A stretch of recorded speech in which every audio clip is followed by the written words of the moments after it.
5 రోజులుగా వెలుగుపట్ల ప్రాంతంలో ప్రజల కంటెంట్లతో ప్రభుత్వం చెలగాటం ఆడిందని మల్కజ్గిరి ఎంపీ ఈటెల రాజేందర్ అన్నారు.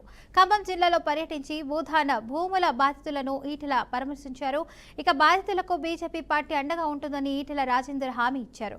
ఈ సందర్భంగా ఈటెల మాట్లాడుతూ రేవంత్ది కూల్చివేతల ప్రభుత్వమని ఆరోపించారు. కాంగ్రెస్ పార్టీకి భూములు పంచడం చేత కాదు, కానీ భూములు లాక్కోవడం మాత్రమే తెలుసని ఈటెల మండిపడ్డారు. దమ్ముంటే రాష్ట్రంలో జిల్లాలో ఎన్ని ఇనాం భూధామ భూములు ఉన్నాయో బయటకు తీయగలవా అని సవాల్ విసిరారు.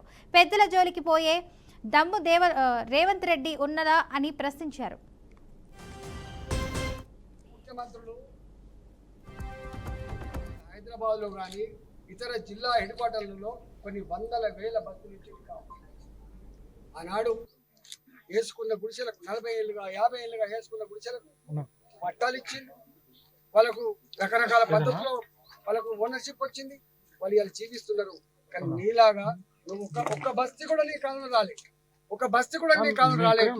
రాకపోగా అనేక బస్తీలు కూలగొట్టి పేదల బతుకుల్లో మట్టి కొట్టిన ప్రభుత్వంగా నిలిచిపోయింది. కాబట్టి తప్పకుండా ఇవాళ భారతీయ జనతా పార్టీగా అనాదిగా మేము మొదటి నుంచి కూడా కొట్లాడుతున్నాం. ఒక బద్దంబాలి నగర్ వచ్చింది, మా దగ్గర ఒక వాజ్పేయి నగర్ వచ్చింది.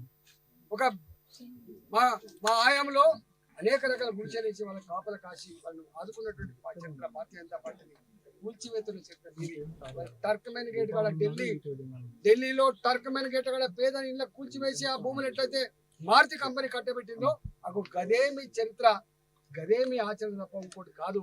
పేరుకు మాత్రమే పేదల ప్రభుత్వం అని చెప్తారు, పేరుకు మాత్రమే అనగానే వర్గాల పార్టీ అని చెప్తారు. ఇందిరమ్మ రాజ్యం ఇంటింటా సౌభాగ్యం అని చెప్తారు. నీ ఇందిరమ్మ రాజ్యంలో మా వెలుగుమట్ల ప్రజలు లేరా? నీ ఇందిరమ్మ రాజ్యంలో మా వెలుగుమట్ల ప్రజలు లేరా? నీ ఇందిరమ్మ రాజ్యంలో మా హైదరాబాద్ లో నివసిస్తున్న బస్తీ ప్రజలు లేరా అని చెప్పి అడుగుతాం. ఇవాళ ఈ రాహుల్ గాంధీ దేశవ్యాప్తంగా మాట్లాడుతున్నాడు. రాహుల్ గాంధీ మాట్లాడితే ధర్మం కావాలి, న్యాయం కావాలి, చట్టం కావాలంటున్నావు.